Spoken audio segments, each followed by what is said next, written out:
નમસ્કાર વિદ્યાર્થી મિત્રો, આજે આપણે રસાયણ વિજ્ઞાનના એકદમ પાયાના અને રસપ્રદ ખ્યાલ વિશે વાત કરવાના છે. વિજ્ઞાન બરાબર સમજવો હોય તો બેઝિક્સ એકદમ ક્લિયર હોવા ખૂબ જ જરૂરી છે, બરાબર ને? તો ચલો પૂરા ઉત્સાહ સાથે ફટાફટ શરૂઆત કરીએ અને પરમાણુની આ અદ્ભુત દુનિયામાં એક નવી જ ડૂબકી લગાવીએ. તો આજનો આપણો એજન્ડા એકદમ ક્લિયર છે. આપણે આ 5 ટોપિક્સ કવર કરીશું. પરમાણુનું બંધારણ, જેમાં ન્યુટ્રોન પર ફોકસ રહેશે, ન્યુટ્રોનની શોધ અને તેના ગુણધર્મો, ક્રિકેટની રમત સાથે તેનું એક મસ્ત કનેક્શન, ન્યુટ્રોનનું સ્થાન અને દળ, અને છેલ્લે બધા જ કણોની એકદમ શોર્ટ એન્ડ સ્વીટ સમજૂતી. તો ચાલો સૌથી પહેલા મુદ્દાથી શરૂઆત કરીએ. પરમાણુનું આંતરિક બંધારણ ખરેખર કેવું હોય છે અને તેમાં આ ન્યુટ્રોનની એન્ટ્રી ક્યાંથી થાય છે તે સમજીએ.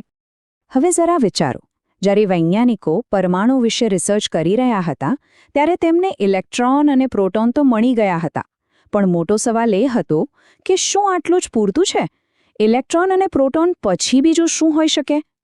આ જે એ ઐતિહાસિક સવાલ હતો જેણે વર્ષો સુધી દુનિયાભરના સાયન્ટિસ્ટ્સને વિચારતા કરી દીધા હતા.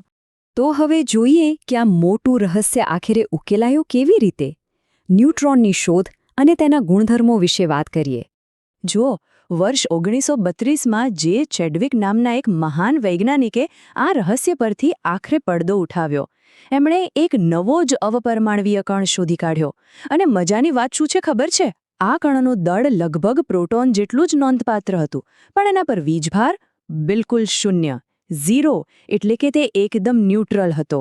આ કણે આખા પરમાણુના સમીકરણને બેલેન્સ કરી દીધું, અને એટલે જ વૈજ્ઞાનિકોએ એને નામ આપ્યું ન્યુટ્રોન. હવે આ કન્સેપ્ટને માત્ર ગોખવો નથી, પણ કાયમ યાદ રહી જાય એવા એક મસ્ત ઉદાહરણથી સમજવો છે. ચાલો ક્રિકેટના મેદાનમાં જઈએ. કલ્પના કરો કે ક્રિકેટ ટીમ રમી રહી છે. એમાં અમુક ખેલાડીઓ બેટ્સમેન છે અને અમુક બોલર છે, બરાબર ને?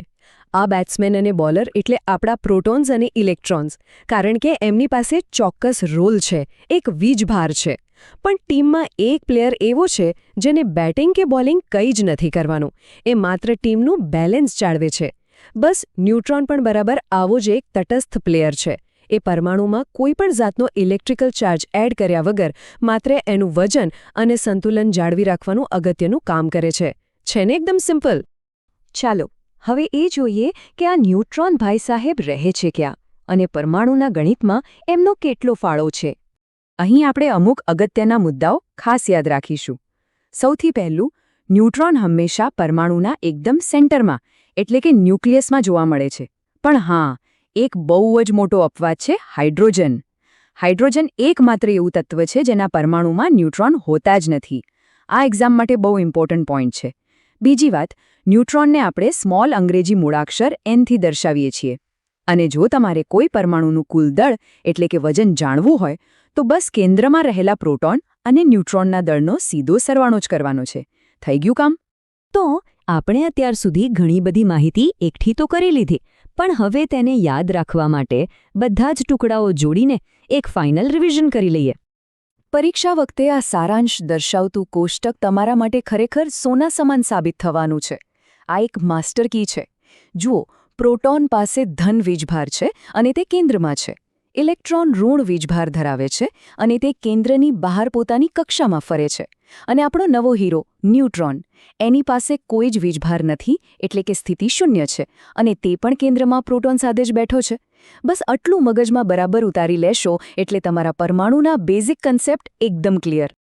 આજે મારી સાથે આ સેશનમાં જોડાઈને આ રસપ્રદ માહિતીને સમજવા બદલ તમારા સૌનો ખૂબ ખૂબ આભાર. વિજ્ઞાન અને ગણિતના આવા જ શાનદાર ટોપિક્સ એકદમ સરળતાથી શીખતા રહેવા માટે Sanjay maths and science academy ચેનલને લાઇક, શેર અને સબસ્ક્રાઇબ કરવાનું બિલકુલ ના ભૂલતા.